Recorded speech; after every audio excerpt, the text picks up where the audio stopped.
do if you broke up with someone you had a child with and they attempted to change your child's gender against your will? This is a reality for my guest today.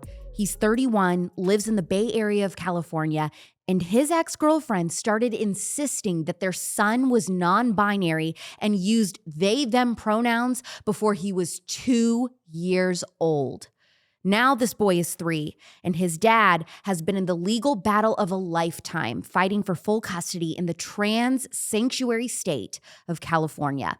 What's even scarier is he's discovered there are a lot of parents across the country in the same position as him. On the surface, this is a story about the tendrils of gender ideology that is out for blood, literally and figuratively.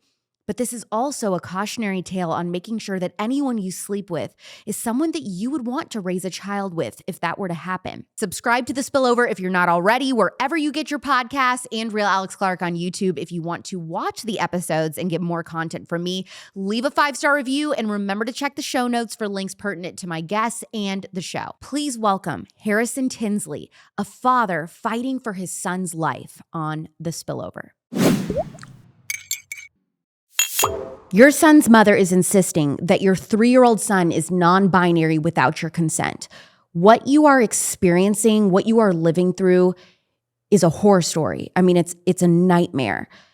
But I want to start at the beginning. What year was it when you met Sawyer's mom? We met in 2018. Okay. And then you had him, shortly after. How long were you guys dating before he was born? We dated for about 10 months, and about half of that she was pregnant. And what was your first impression of her when you met her? When I met her, I was in Pacifica, California. It's a beach town outside of San Francisco. And I was at karaoke. I was singing songs, and I was singing like my favorite song to sing, which is Mr. Brightside. And I was singing it, and I saw this beautiful blonde girl. And so I was kind of singing the song and like pointing at her and being silly. And that's how we met. I thought she was beautiful, and we were laughing together. She sang songs also. She was a wonderful singer. I got her phone number, and then shortly after we started dating. How soon after that karaoke night did you text her to go out again? I surprised her a day or two after by showing up at her play she was doing. She's an actress, so she was doing a play, My Fair Lady, right there in Pacifica, and I showed up, and she was shocked to see me. I bought flowers, and it was pretty cool. And so how long after dating did she get pregnant? It was only a few months into dating. Were you guys official or just seeing each other? We were official. Okay. Probably like 4 months. Had you talked about things like religious views, politics, anything like that in those 4 months? Somewhat, for sure. Yeah, we never agreed politically. She was always more on the left, and I was always more on the right. But I didn't think that was like a deal breaker. I thought we could just agree to disagree on some things. Why did you think that you could agree to disagree? Because she just didn't seem like she was that solid in her beliefs, or you didn't think the things that she had opinions on were that big of a deal? That's a good question. I try to see the good in people, and I tried to view it as her compassion was the reason she believed those things, whether I believe they were right or wrong. And I obviously didn't believe that she would do anything harmful to her own children or anything like that. Do you remember what some of the strong political opinions were that she had? Yeah, I do. She was very pro-abortion. She was very pro-transgender, really anti-gun. Those were the biggest 3 I remember us disagreeing on. If we had conversations with each other about those things, I would never initiate them because I didn't want the drama, but she would get very upset very quickly. And so it wasn't good for us to discuss them too often. Mm-hmm. Did she ever disclose to you that she herself struggled with mental health issues? Yeah, I was aware that she had some mental health issues. I didn't know exactly what or how severe they were. So she didn't say, like, I've been diagnosed with X, Y, and Z, for example? She did not. I did find out later, but I knew she had some prescription medications, and she was clearly up and down a lot. What did you assume when you guys got together that her sexual orientation was? I assumed that she was a straight girl. And is that what she described to you, or did she ever allude to being anything else? One time she said she was bisexual, and we got in some sort of an argument because I said, really? that doesn't make much sense. You know, you're with me. And I felt that she was maybe trying to like make me jealous of like when she's hanging out with girls as opposed to just when she's with guys or something like that. But I'm not sure, that's how she said she feels. And In those 4 months before she got pregnant, did you notice little things like that she would try to purposely push your buttons to make you jealous or definitely incite you in some way? Yeah, she would do that quite often. She even admitted to me that she did that sometimes. Once she got pregnant, what was the dynamic like between the two of you? Were you both excited that she was pregnant? How did she feel? How did you feel? I was so thankful because we were both absolutely ecstatic. To her credit, she was all in right away. So was I, completely happy. We were both stoked when we found out it was a boy. It was all amazing. And that was obviously a worry of mine because, as I just told you before, we disagreed on things like abortion. So that's a worry you have, right, as a guy sometimes. And so I was super stoked that we were both just happy. And she never was like, ooh, I don't want to have this child. I don't want to go through with this pregnancy. She was excited and she acknowledged that the gender was a boy. She acknowledged that the gender was a boy in a certain way. Like she still gave little hints like, how did she phrase it? Like I remember she was excited the day we found out he was a boy. We were both super stoked on that. We found out super early, like earlier than I realized you could find that out actually. And she said something like, gender's a social construct, but my baby has a penis. I remember her saying that once, but she was happy it was a boy. She wanted to go through the pregnancy, even though she was somebody who was pro-choice, like, and she gets pregnant with a guy that she's only been dating for 4 months. She was still like, oh no, like there was no doubt that she wanted to have this baby and be a mom and everything. She was super enthusiastic and positive and happy about it, as was I, which was wonderful. There was a time though where we were first trying to get her a doctor for the pregnancy stuff. And she mentioned once, and this could have been just to push my buttons, I don't know, but going to Planned Parenthood, which I begged her not to. She's like, I can get my, pregnancy care there. And I was like, no, most you can't. Of them, First of all, apparently there's a few that do, but it's like 99% of them don't. And they'd obviously try to coerce you into doing what they want, which is an abortion. So I begged her not to. She didn't, thankfully, end up going. Yeah. And we found a normal doctor for her to go to. As the pregnancy went on, what sorts of things was your ex saying to you during the pregnancy that were concerning to you? As an example, when she first posted to Facebook that she was pregnant, she didn't mention me, for one, which was slightly hurtful. But for two, she said, baby Sawyer due in December. I'll love you whether you're a boy or girl or neither. Did you say anything to her about that? Yeah. So what did you say? We had multiple discussions where we would talk about it. And were you just like, why would you say that? Yeah. And she would bring it up to me sometimes too, like, oh, what if our kid's transgender? Like, what would you do? And I'd be like, yeah, that's like a 1 in a million chance. And I wouldn't like affirm a delusion of my child. Once they're 18, they can do what they want, but I would never be okay with that. And then she would get very, very upset and have sort of, in my opinion, a manic episode, like very serious upset when we talk about those things. And how long would those episodes last? It depended, but they could last pretty long. Did you ever worry about her harming herself or somebody else in those episodes? Oh, definitely. There was multiple times where she attempted or fake attempted suicide while we were dating, including while she was pregnant one time. And so at that point, were you starting to think, I'm nervous? I mean, when did it become a reality for you? Like, I'm nervous about having a kid with this person. Like, were you still hopeful at that point? I'm an optimist, so I was definitely still hopeful, but worried about my kid's safety. That was most of the time. She got placed on a 5150 once. Well, she was right when she first found out she was pregnant, maybe like a month after. Which is an involuntary psychiatric hold, correct, right?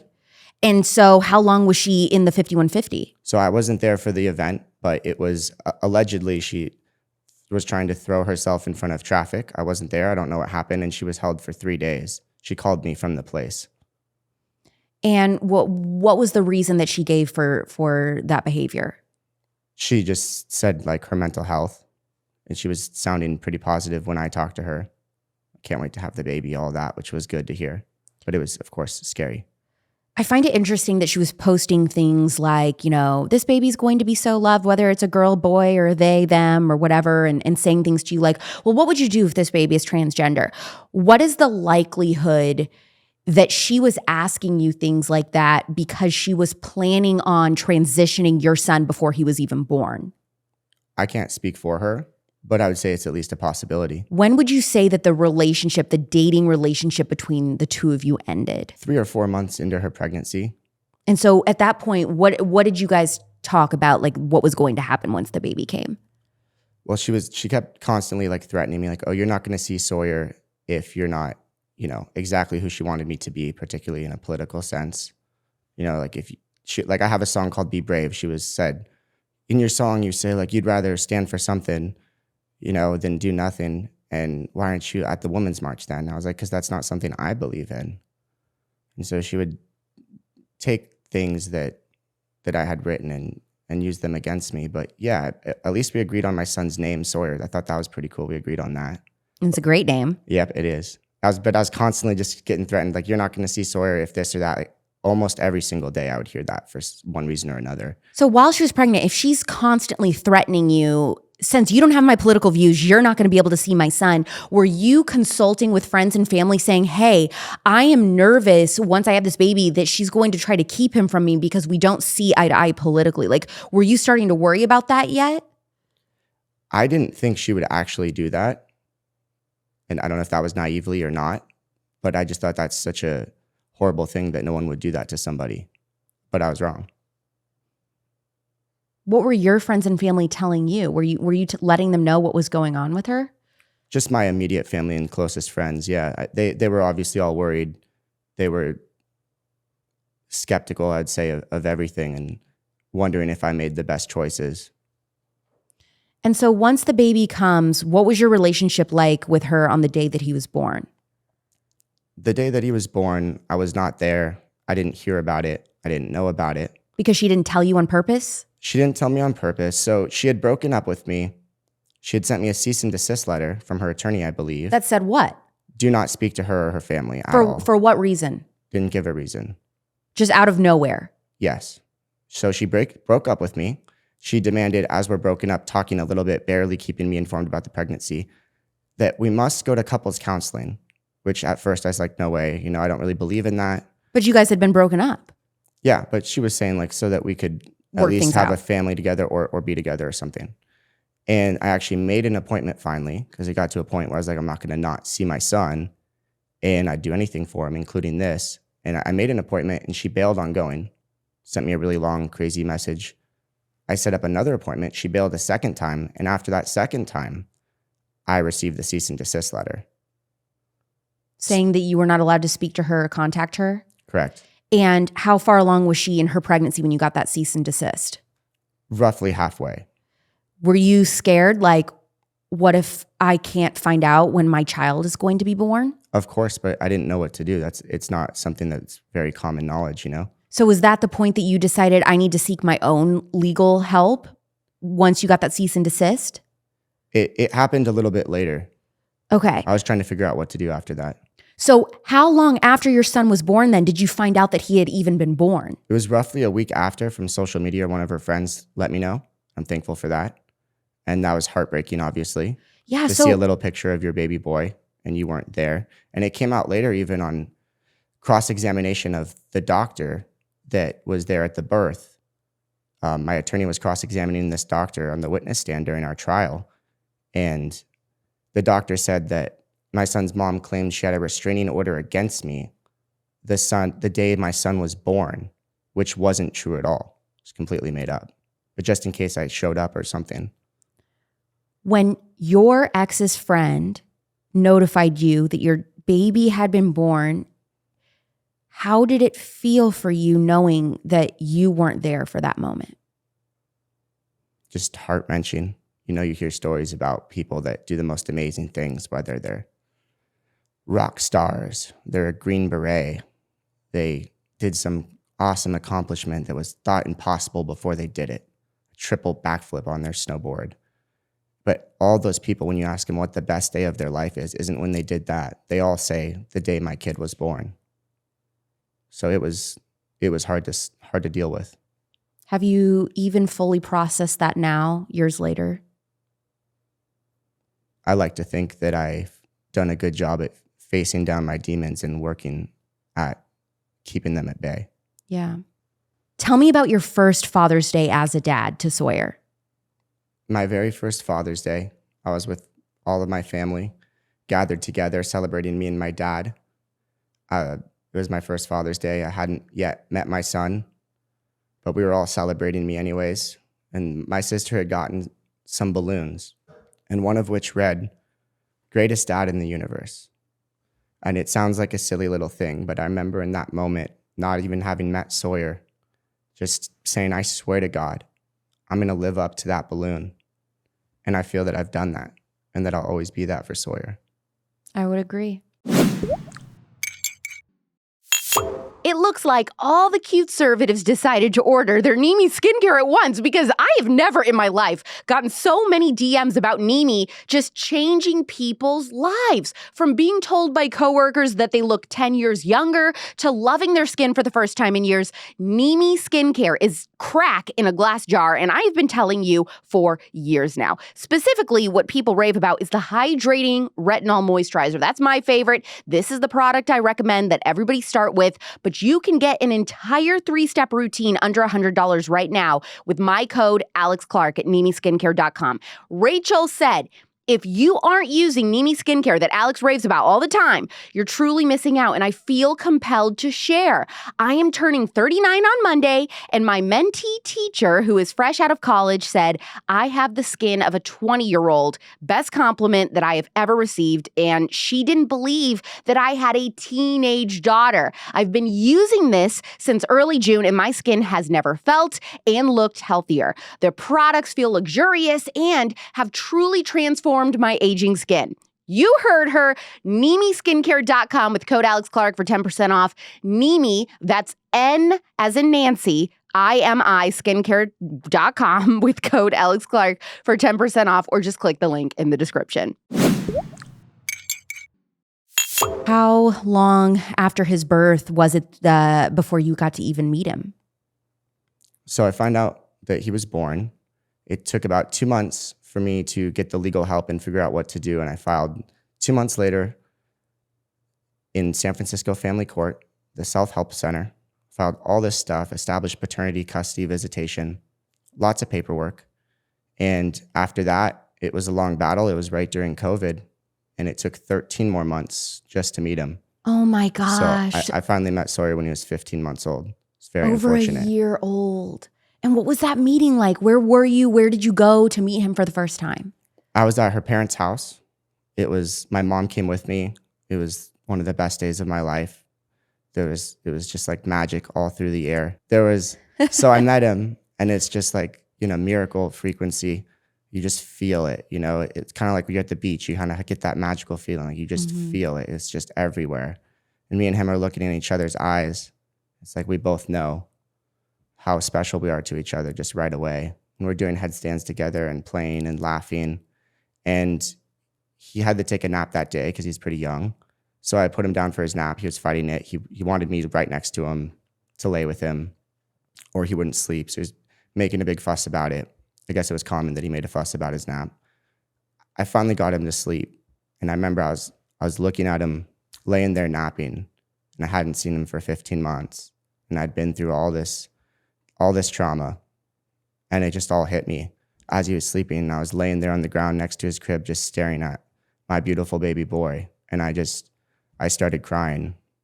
I almost never cry in my life, but this was like an uncontrollable weep that I've never felt before.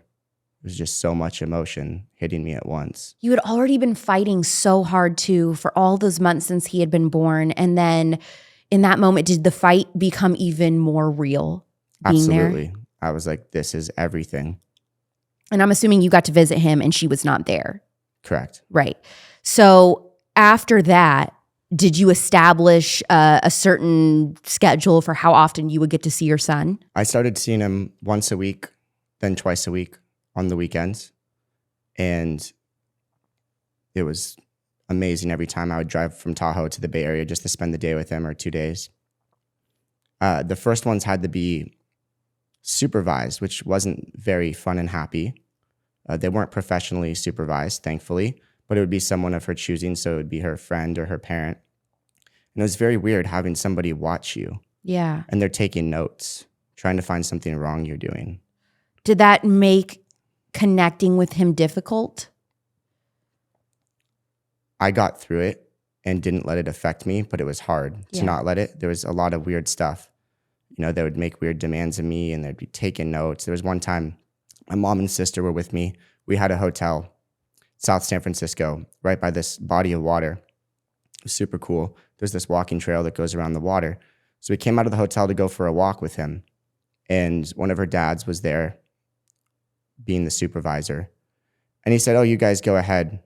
I'm going to smoke a cigarette." So he sat at a bench while we walked ahead, half mile, quarter mile, I don't know.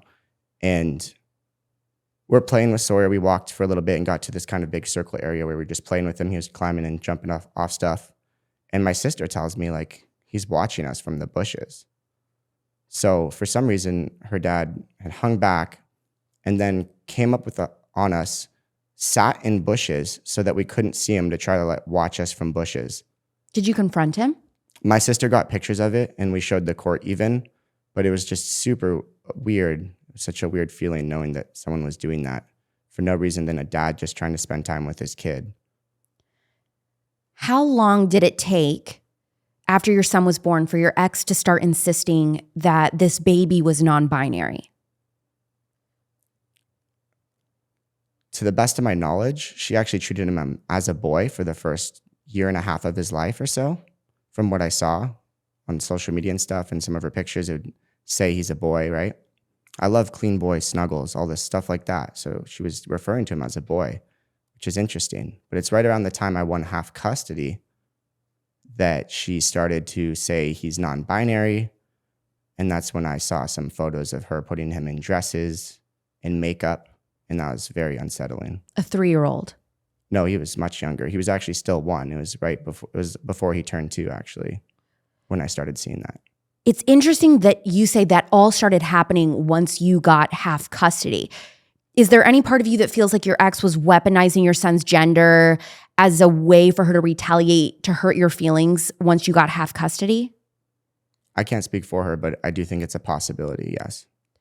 When you saw that first post on social media of your toddler son in a dress and makeup, what went through your mind? I felt sick to my stomach and that I had to save him from that. Did you immediately know this was gender ideology stuff, or were you like, oh, this is just like a one-time thing, silly dress up? No, I knew it was gender ideology stuff being forced on him. Did you immediately text her, call somebody? I'm sure I told some people close to me. I didn't speak to her. We only speak on a court app about very specific stuff. So you see your ex basically transitioning your child or, whatever on social media, and you're not even allowed, your hands are tied. You're not even allowed to say anything about it. Yeah. I mean, I presented it to court later on, but I just try to document everything that happens and do my best to provide that to the court. Was this an overnight declaration on her end, like seemingly out of nowhere that, oh, by the way, our son is non-binary? Or were there instances that led up to this like social media post or announcement that she had made? Besides our conversations and the post when she was pregnant, I hadn't seen anything to suggest that was going to happen until then. It was just all of a sudden she's posting the child, a boy in dresses and makeup and things like that. Was she using certain non-binary pronouns for your son? Yeah, she was saying they, and she still says they, which is super weird. That's like referring to multiple people. So once you did bring up in court, you were like, hey, my ex is, posting about my son being non-binary. I don't know anything about this. Once this was first brought up, how did she respond? What was her, defense of this behavior that she was doing?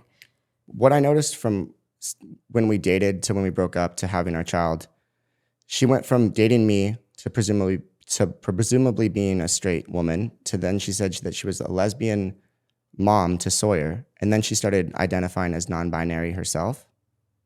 And I don't know if that plays into when it seemed around the time that she was putting that onto Sawyer. And I also came out with a song for Sawyer that I wrote called It's a Boy. that was right around the time that she started doing that as well. So I don't know if either of those two things play into it, but it seems plausible. So is she posting herself on social media with her own like appearance changes or anything? I believe so, yeah. Okay. So she like looks totally different now than what she looked like whenever you started dating. Like she's cut her hair and stuff, I'm assuming? Yeah, correct. Wow. So was that shocking to you? Yeah, it's kind of a weird feeling. And to your knowledge, is she in a relationship with a woman or anything? Not to my knowledge, but I'm not sure. What is her evidence that your 3-year-old son is non-binary? I don't believe she has any evidence to that. My son adamantly says he's a boy, believes he's a boy, knows he's a boy, wants to be a boy, loves being a little boy. He's like the most masculine of all of his friends. It's so sad that anyone would want to take that from him. So there's no evidence. I think it's more just the premise that children should be able to choose for themselves. Okay, so she doesn't have any documented instances that she's sharing with the court saying things like, well, on this occasion, he said this, for example, and on this occasion, he told me that he was this. So she doesn't have anything like that. It's just, I think children should be able to choose their gender. That's my guess. But even with that premise, if we grant it, which I radically disagree with it, it's nonsense, it's insane. But if we granted it, my son says he's a boy, so shouldn't you accept his choice? If that's your own premise, that's what I don't understand why this is still going on. That's interesting. So what you're saying is that you are the parent that is actually affirming the gender parent that your child says that he has. Yep, I'm the affirming parent in this situation. And so what is her answer to your son saying things like, I'm a boy? I'm not there when they communicate. I don't speak to her very much. It sounds like they get into arguments, though, from what I hear from him and some messages she sent me before. And they get in arguments over him saying he's a boy. They get in arguments of him telling her she's a girl. What were the arguments that she described to you in text communication? There's one I remember. She sent me a long text calling me a bigot and every name in the book, talking about how Sawyer keeps saying I'm a girl and it's all your fault. Blah, blah, blah. He bit me. It was horrifying sounding. I couldn't even believe she had said it on the court app, admitting to getting a physical altercation with him. And it was just so scary that she's arguing with a 3-year-old over him saying his mom's a girl. It's just observing basic reality. And she said that trying to talk with him or communicate with this 3-year-old over the gender stuff, he actually bit her. Allegedly. Like he had allegedly a physical reaction to, I am sick of this. To me, that feels like emotional turmoil coming out in a physical way. Right. Does she currently still to this day, even amidst the litigation and all of this legal battle, is she still saying that your son is non-binary and posting this way on social media? I don't see her social media anymore, but to the best of my knowledge, yes. She still refers to him as they sometimes when I pick him up, etc., which is super weird. She has slipped up before and called him a he, like a Freudian slip or something, but yeah, she's still going with it for some reason. Do you think it's possible that she's just a very stubborn person who, now that she's like involved in this fight, she's like, well, I'm not going back now. Like, I'm just going to keep this ruse up, even though she likely knows he is a boy? It's a good question. I'm not sure the answer to it. In your opinion, do you believe that your ex is committing child abuse in regards to your 3-year-old son? I won't make any definitive statements on if someone's committing child abuse or not. But what I will say is if it's not considered child abuse to confuse kids with gender ideology, I believe that it should be. How often does she have your son, and how often do you get to see him at this point? I have him half the time, and she has him half the time. What does her family say? Do they agree with her and think that this 3-year-old could be non-binary? I don't know what her family believes. I imagine they must think it's somewhat crazy, although I do not know. Her family she has 2 dads she was adopted by, but they're a lot older. So I would have thought that they wouldn't buy into something like this, but I can't say for sure. Yeah, because a lot of people that identify as gay or lesbian, a lot of them even have a problem with this mentality or idea that a child can choose their own gender or that you should transition a minor medically or otherwise. Yeah, gays against groomers, LGB without the T, walk away, all these groups. They don't want to be associated with it. And it's actually kind of taking gay people away if you think about it. Yeah, it's kind of erasing the idea that you can be gay, because if you have any of these types of thoughts, or, you lean a little bit more masculine, you lean a bit more feminine, then you're just saying, well, you just have to transition into being another gender entirely. Right, exactly. And so they disagree with that. What are some of the things that Sawyer has told you life is like with his mother? Sawyer's told me quite a few stories. You know, I always make sure to ask him what he did and everything.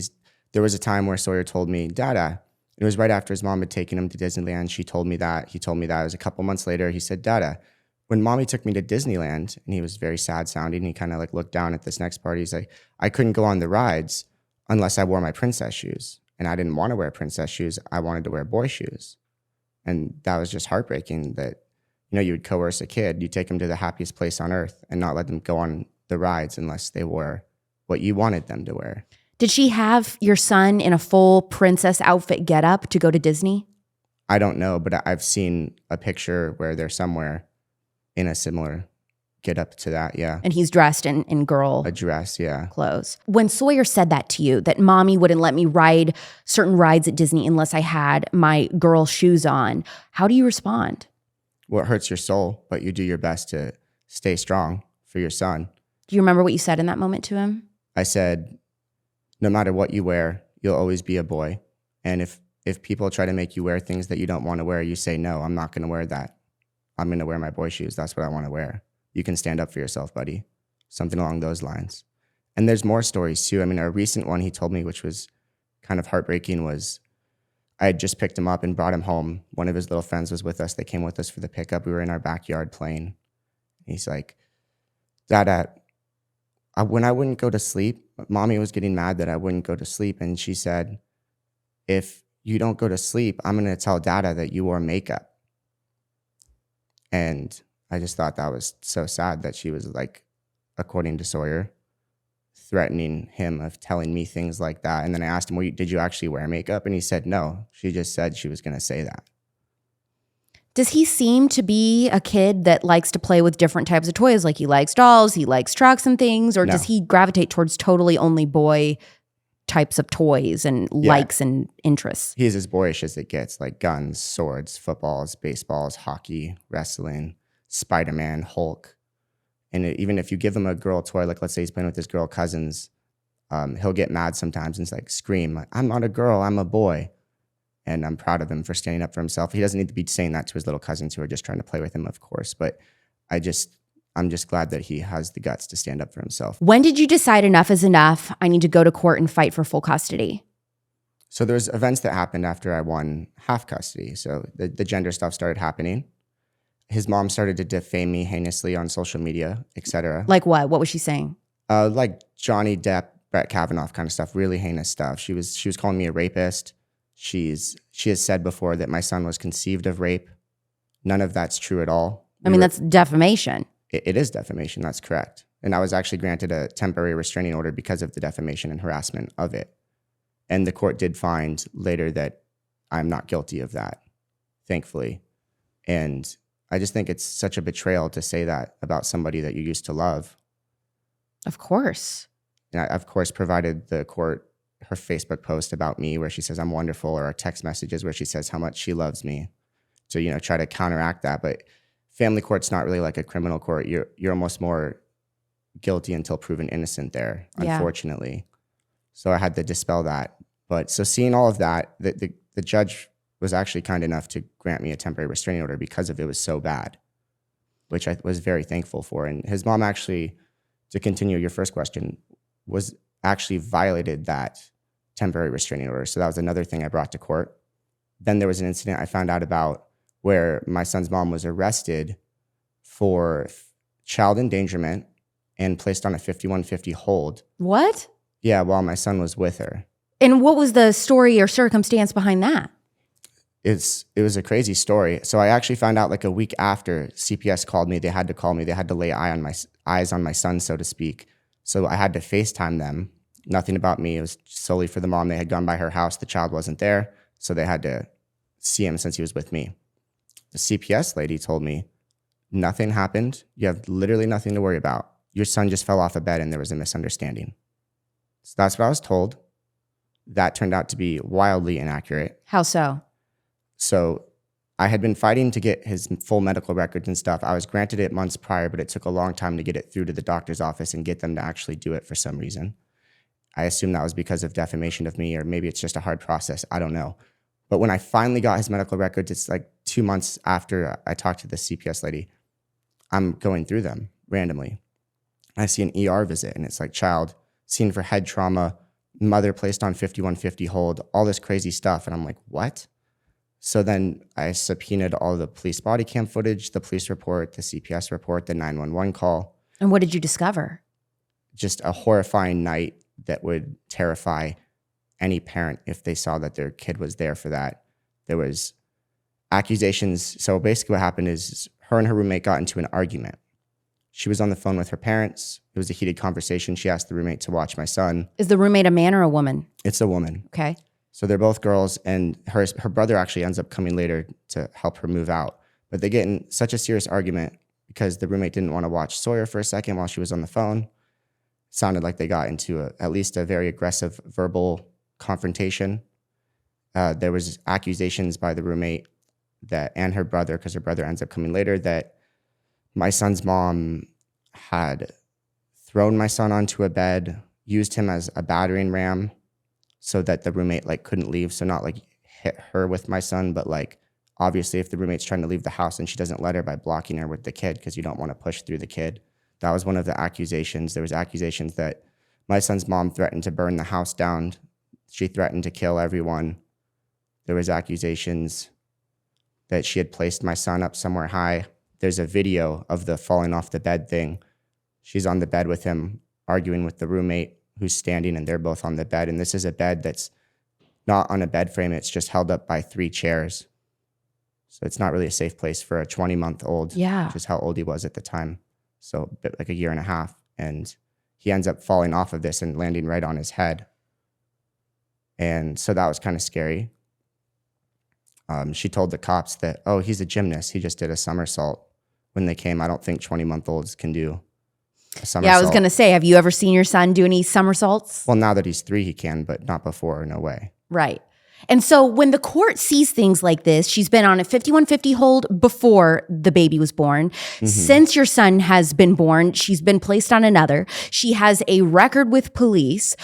However, you're in the state of California, where they're very sympathetic to this gender ideology when it comes to children and things like that. So do you feel like if this was a normal situation where, she wasn't trying to project any type of sexual orientation or gender ideology or whatever on your son, do you think that then the courts would be like, okay, this is an unfit parent, but they're just being more sympathetic because this involves an LGBTQ child?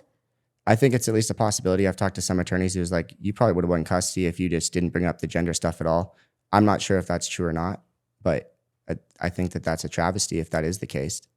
So what was the first thing you did? What is the first step a parent should take in this situation? Is it a gathering of text messages and things like that to present to court?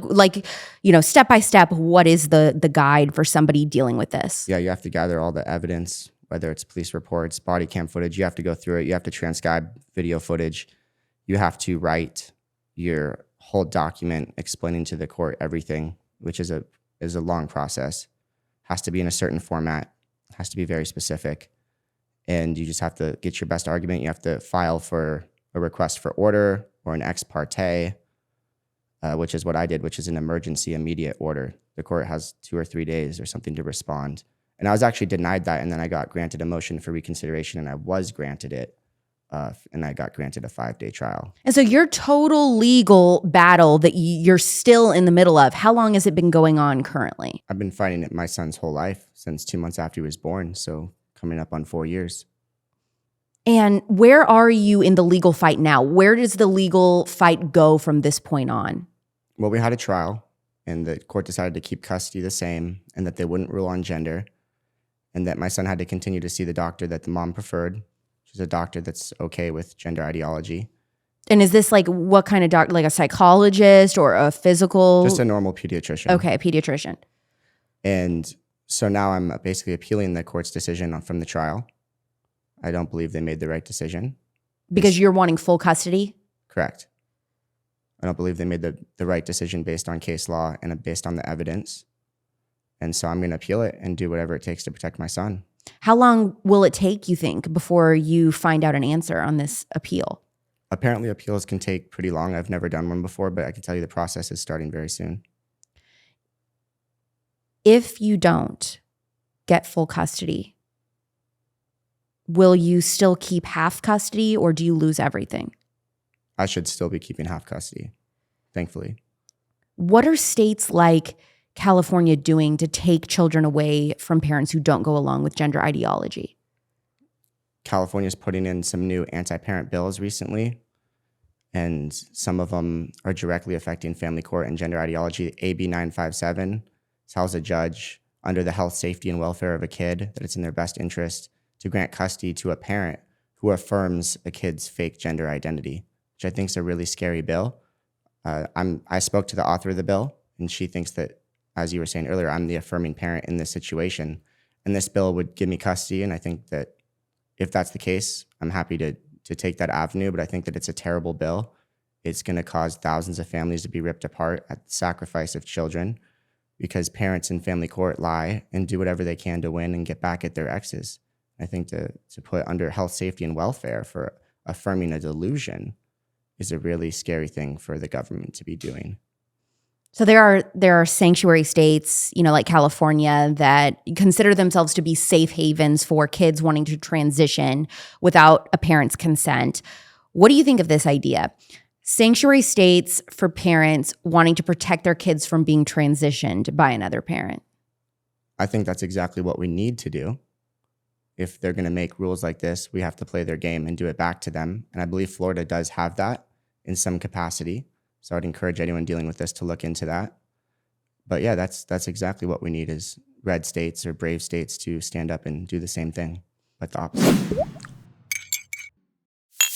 I've got my Good Ranchers tonight. I'm grilling my shrimp in the pale moonlight. This shrimp's a beauty queen and she's wild caught because we're doing it right.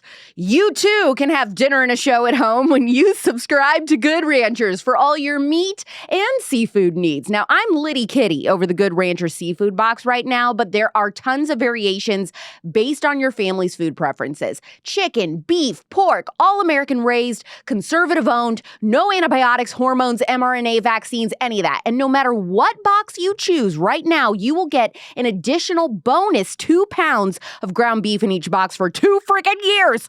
This deal ends this week. If you want an additional 2 pounds of ground beef free in every box, subscribe to Good Ranchers right now. This is high-quality Angus ground beef in every order for 2 years. That's a $480 value that all subscribers get for free. Good Ranchers ground beef is the best ground beef in the country. Sourced from small family farms, humanely handled, and USDA certified. 100% American cattle also, which is very important because lots of ground beef is imported and made from meat scraps shipped in from other countries.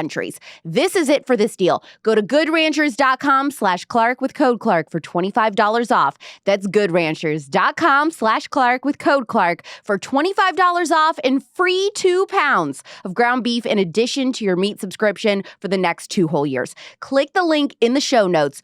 Good Ranchers, American meat delivered. How rare is a story like yours? It's not as rare as you would think, unfortunately. There's a lot of people dealing with this. Tell us about some of these other families that you've met who are going through similar things. I've met other dads who haven't seen their kids in years, and their kids are being forced transitioned. And when you say forced transition, because, there's a lot of people on the left that think this is a made-up thing, that nobody would ever give a minor child hormones. They would never give a minor child testosterone. They would never let them go through gender reassignment surgeries, mutilation of genitals or body parts. What are some of the extreme cases that you've heard of that contradict that? Sometimes the dads don't even have a right to know exactly what's happening because they take that right away from them. So they'll be unsure. But sometimes they'll be giving kids hormone blockers, surgery. They have everybody calling them their opposite, their new name. If you don't call them the new name, they won't let you have visitation with them. And it's a terrible ideology that's being forced on kids that we need to stand up against now and just draw a line and say there's no more. It's done. It stops here. It's gone on too long. People did it out of compassion, not wanting to upset anybody, but look where it's gotten. Kids are being seriously harmed. and we have to stop it. Now, I'm not asking this to condemn you in any way, but I am just curious. Knowing what you know now, do you wish that you would have put more weight on something like having the same political views as someone before hooking up? Or do you feel like at this point that wouldn't have made a difference? I think that it's ideal to find a partner that you share values with, and I would encourage anybody to do that. But I have made no mistake. My son's the most amazing, precious thing in my life. I love being a dad more than anything in the world. It's literally the best thing ever. It's better than music, sports, everything cool in your life. It transcends that. You can't understand until you have a kid. And, I think it's given me a voice to stand up for kids that can't stand up for themselves. I think I have a purpose to fight for kids and for parents. And I think that it's all going to be okay and that my son's going to be okay. How has this situation affected your dating life or even just your trust in women in general? It certainly makes it harder to trust women sometimes, but that's my own demons that I need to face, right?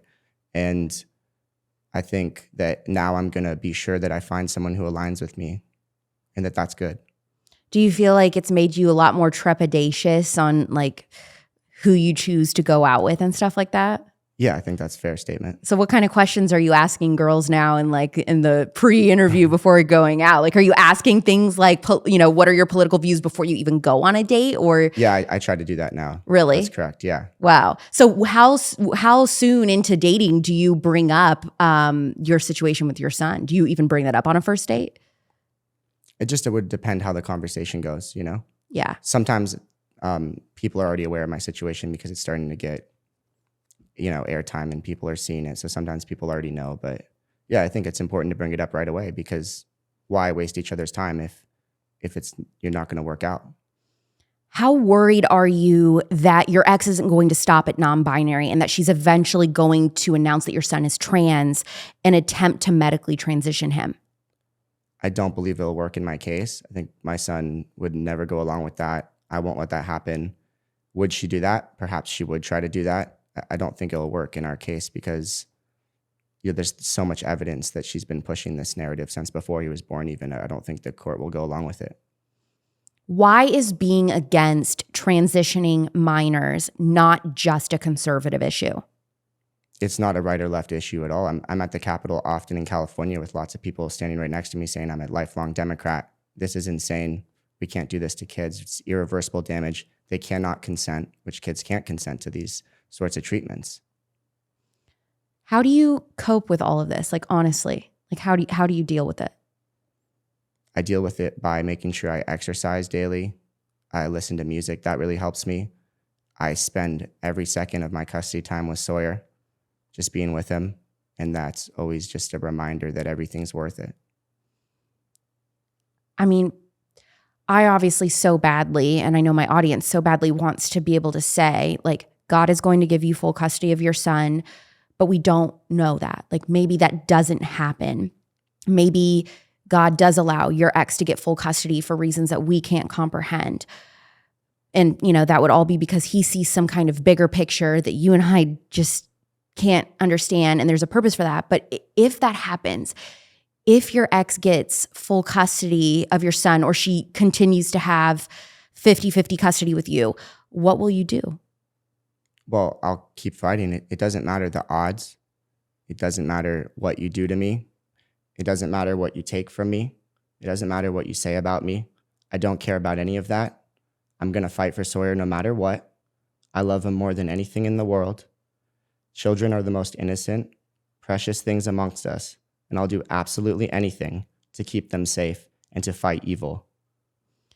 I think every child would be so unbelievably lucky and blessed to have you as their dad and advocating for them. And I'm going to be praying for Sawyer. I know my audience is going to be praying for Sawyer. I'd also like to direct them to where they can donate to help with your legal fees. I can't imagine the legal fees that you're dealing with. So where can people donate and where can they follow Sawyer's story on social media for updates? You can donate at GiveSendGo/Saving Sawyer. On social media, you can follow me on all social media at Harrison Tinsley. Should pop right up. And I love getting messages and requests from people and prayers.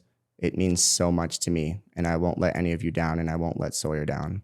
Perfect. Thank you so much. I will put all the links in the show notes so that you'll be able to find where to donate there. Thank you, Harrison, for coming on the Spillover. Thank you, Alex. I hope you'll consider donating whatever you can to Harrison and Sawyer. I am so excited for next week because I'm bringing back one of my top 5 most popular and most controversial guests. She also is just the perfect follow-up to someone like Harrison because she's a children's rights activist. Now, you might remember who she is. And she has some new things to share with us, so you will want to make sure that you are back for that.